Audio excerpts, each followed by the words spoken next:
You've been told you're weak, sometimes directly, sometimes silently, through the way people talk over you, ignore your words, or celebrate your restraint as if it's some kind of virtue. But what if I told you that the weakness you feel isn't real? Not in the way you've been led to believe. It's not something you were born with. It's not a flaw in your character. It's not even weakness. It's a story, a script, a tightly woven illusion that you've lived in for so long. You stopped questioning it and started identifying with it. Give me a few minutes of your time, and I won't give you hype. I won't fill your ears with feel-good inspiration. What I'll offer is something sharper, something cleaner, something that might cut, because the truth always does, especially when it's aimed at the lies you've built your identity around. The truth is, what you call weakness is often just a costume, an act you've performed so well and for so long that you've forgotten it's not who you really are. You see, the mind loves safety. It loves routine. And above all, it loves approval. So it learns early, be agreeable. Don't speak too loud. Don't challenge what you're told. Make yourself small to be accepted. And slowly, the fire inside you dims, not because it was never there, but because it wasn't fed. And the world? It rewards this silence. Your teachers praised you for obedience. Your friends admired your compliance. Your family appreciated your predictability. But none of that had anything to do with your strength. It only kept you manageable. Nietzsche didn't write for the manageable. He didn't write for the fragile. He didn't whisper comfort into the ears of the easily offended. He wrote for the ones who were ready, ready to wake up, ready to confront the violence of truth, the sharpness of freedom, the burden of responsibility. He believed in something dangerous, that the self is forged in fire, and weakness is nothing more than self-betrayal hiding behind socially accepted excuses. You've mistaken your silence for wisdom, your tolerance for peace, your hesitation for humility. But what if I told you those weren't virtues, but coping mechanisms? What if all this time, the softness you wore so proudly was actually a refusal to face yourself fully? Let me ask you something. Who are you when you're not trying to be liked? That's not a rhetorical question. Strip away your filters, your curated identity, the personality you've designed to keep others comfortable. Who's left? What do you say when you're no longer editing your truth? What do you walk away from when you're no longer afraid of disappointing anyone? Most people can't answer that. Not because they don't want to, but because they've built their lives around reactions.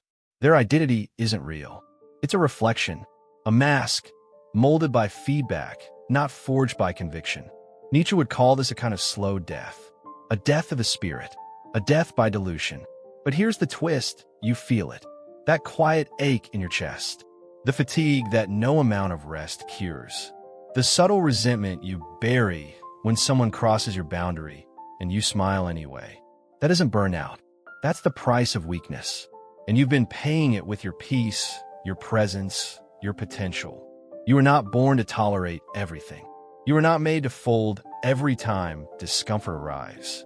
You were built for something sharper, not chaos, not destruction, but something unshakable, something clean, a grounded force that doesn't need to scream to be heard. But the modern world doesn't want that. The modern world wants obedience dressed up as kindness, wants fragility paraded as sensitivity, wants you uncertain, agreeable, hesitant, because that version of you is easy to predict, easy to market to, easy to control. This is why most people live like prey. Watch their bodies. Shoulders slumped, eyes down, breath shallow. You can see their fear before they even speak. And when they do speak, they shrink. They soften. They apologize for having needs, for interrupting, for taking up space. And the world claps for them, but never follows them. Because people don't follow passivity. They follow presence. And presence begins the moment you stop leaking your power through unnecessary apologies and start owning your words like they were meant to be heard. Nietzsche didn't whisper. He wrote with fire. He expected you to do the same. Not to be loud, to be clear. Clarity is power. Clarity is tension. And tension is how respect is earned. If people don't pause when you speak, it's not because they're rude. It's because you haven't decided yet that your words deserve weight. And once you do, once you stop explaining your truth and start embodying it, something shifts. You stop reacting to the world and you start commanding it. Not through arrogance, through alignment. Because strength is not domination. It's not intimidation. It's not loudness or brute force. It's the stillness you carry when you know who you are and no longer need permission to be it. So if you've been walking through life wondering why you feel stuck, why people talk over you, why your days feel like noise instead of movement, it's not because you're weak. It's because you've been protecting your weakness. You've been nurturing it, calling it virtue, defending it with language like, I'm just sensitive or I'm just not confrontational. But none of that is truth. It's fear. Fear dressed in socially acceptable clothing. And here's where it begins to end. Not with hype, not with motivation, but with a decision. A clean, calm, and irreversible decision to stop performing. To stop waiting for someone to show you your strength. To stop looking outside for what's been buried underneath your fear all along. Because you don't need to transform. You need to return to the part of you that never needed to be fixed, only unleashed. Now that you're beginning to see the truth for what it is, let's get closer. Let's look not at what you believe, but at what you do.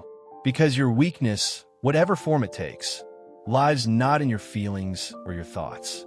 It lives in your habits, in the small, daily rituals that you barely notice anymore. The things you call normal. The patterns you defend with phrases like, this is just who I am, or I'm just not a morning person, or I need time to get motivated. Let's cut through that. Nietzsche said, he who cannot obey himself will be commanded. And it starts the moment you wake up. You reach for your phone. You scroll. You react. You compare. You envy. You absorb. And without realizing it, you've already given away your agency before your feet even hit the floor. You tell yourself it's harmless, just 5 minutes, just catching up. But deep down, you know what it is. It's surrender.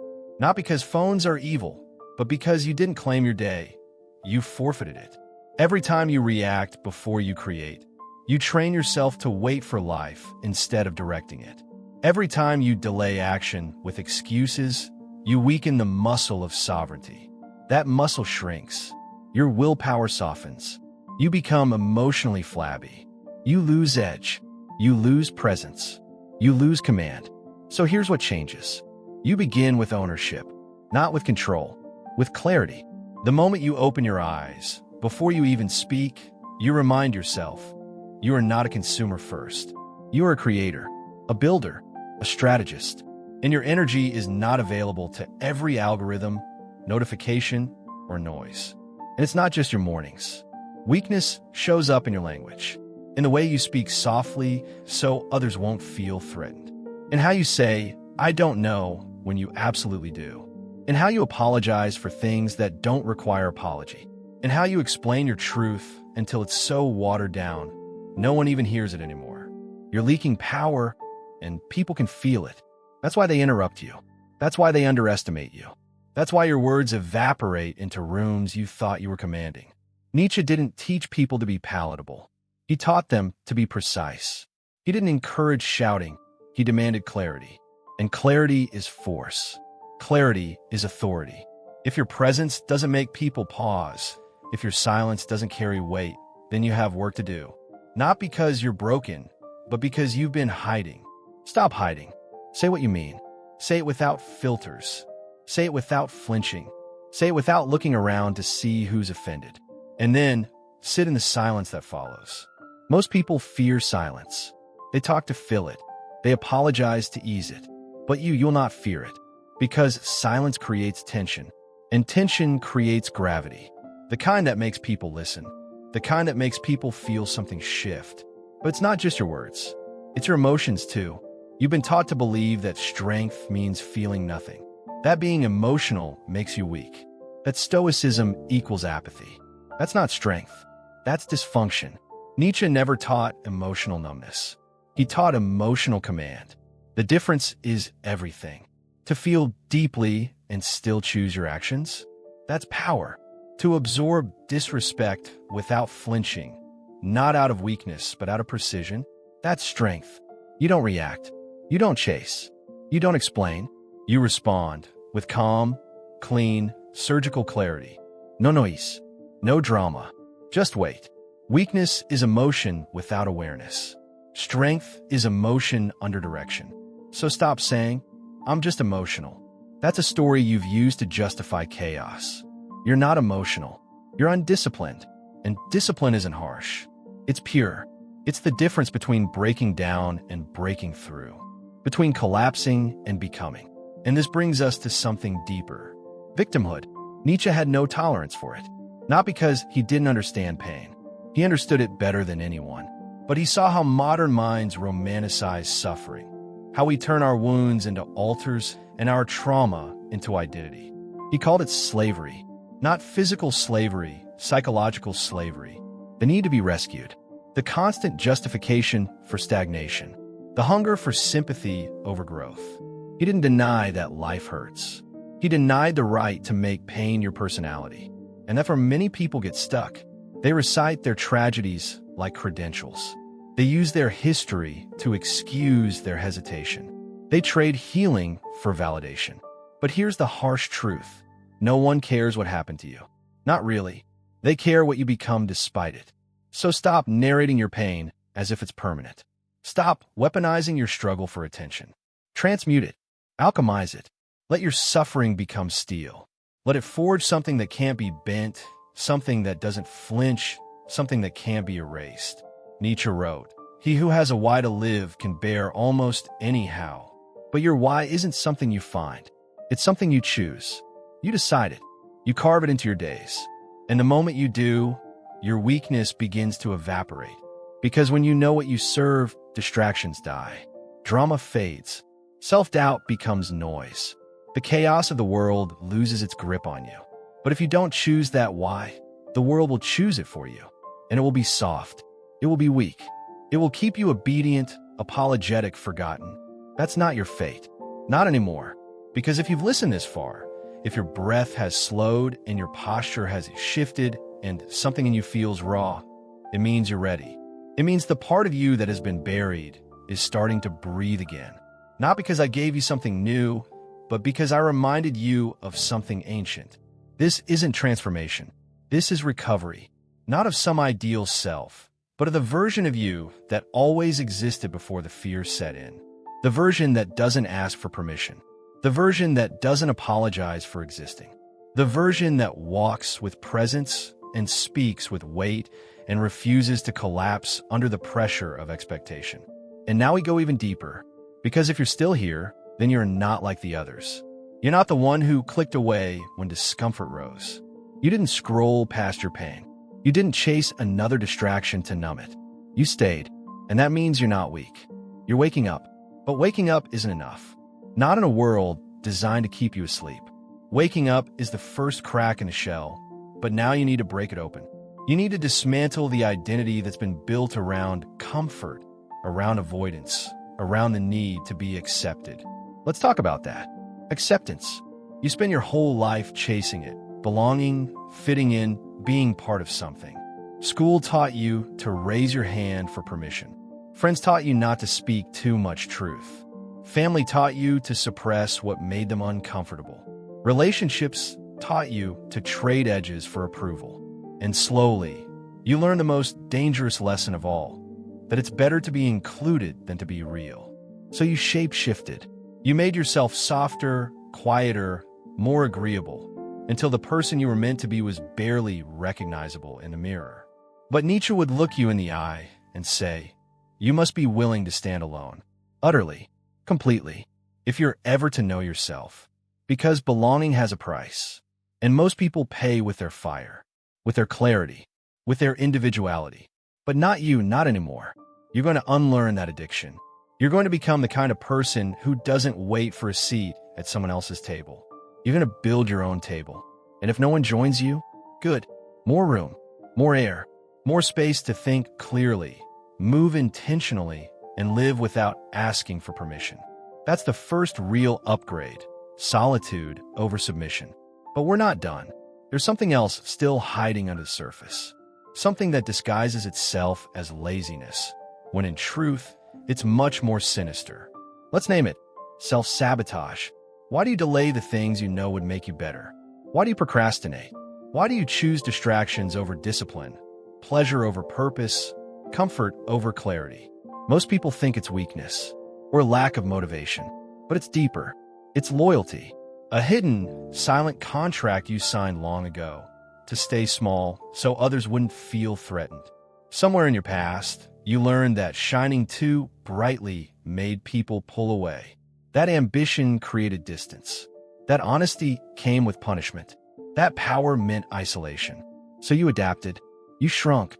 You learned how to dim, how to delay, how to talk yourself out of your own momentum just to keep things safe. That's not laziness. That's survival. But it's a survival that no longer serves you. It's a prison you're now strong enough to walk out of. Because you're not here to be tolerated. You're here to be felt. And to be felt, you need to be intense. Not emotionally chaotic. Intense with conviction. With clarity. With presence that makes average people uncomfortable. That shakes the fragile. That stirs the sleeping. Nietzsche said, "The snake which cannot cast its skin must die." That's what weakness really is. The refusal to evolve because you're afraid of who you'll lose if you do. But you're not going to evolve slowly. You're going to shed, rip off the mask, let go of the people-pleaser, kill the overthinker, silence the translator who keeps turning your truth into something softer just so it can be accepted. And now, we get tactical. Every time you say, "I don't know," when you do, you fracture your integrity. Every time you say, "maybe," when you mean no, you tear a crack in your spine.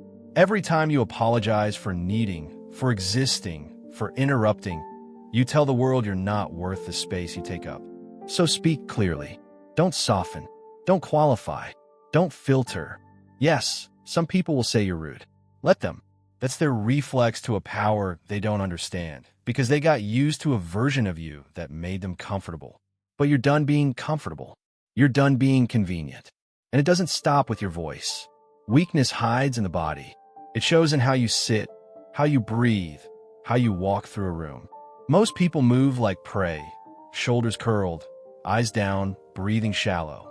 Their posture tells their whole story. So now, you rewrite yours. Stand like someone who knows they're being watched. Walk like someone who expects to be followed. Sit like someone who isn't asking for permission. That's how presence is built. Not by arrogance, but by alignment. Certainty. Stillness. Ask yourself, what do I believe in so deeply that I would walk away from anything that doesn't honor it? Write it down. Carry it. Let it bleed into everything you do. And finally, let's kill what Nietzsche despised most. Victimhood. You are not a collection of tragedies. You're not a walking scar story. You're not defined by what you survived. Because when you make your pain your identity, you become loyal to it, addicted to it. You glorify suffering and call it depth. But it's not. It's a trap. No one cares what you survived. They care what you became. So become something unbreakable. Become someone who doesn't need to scream to be felt. Someone who owns stillness. Who doesn't panic in silence.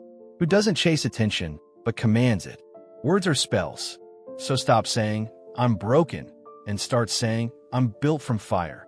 Stop saying, "I was hurt," and start saying, "I became untouchable." Stop saying, "I'm anxious," and start saying, "I mastered calm." This is not about pretending. It's about remembering.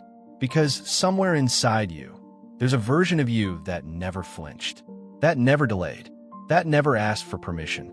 And that version, it's waking up now. It's nodding along as you listen. It's not motivated. It's not inspired.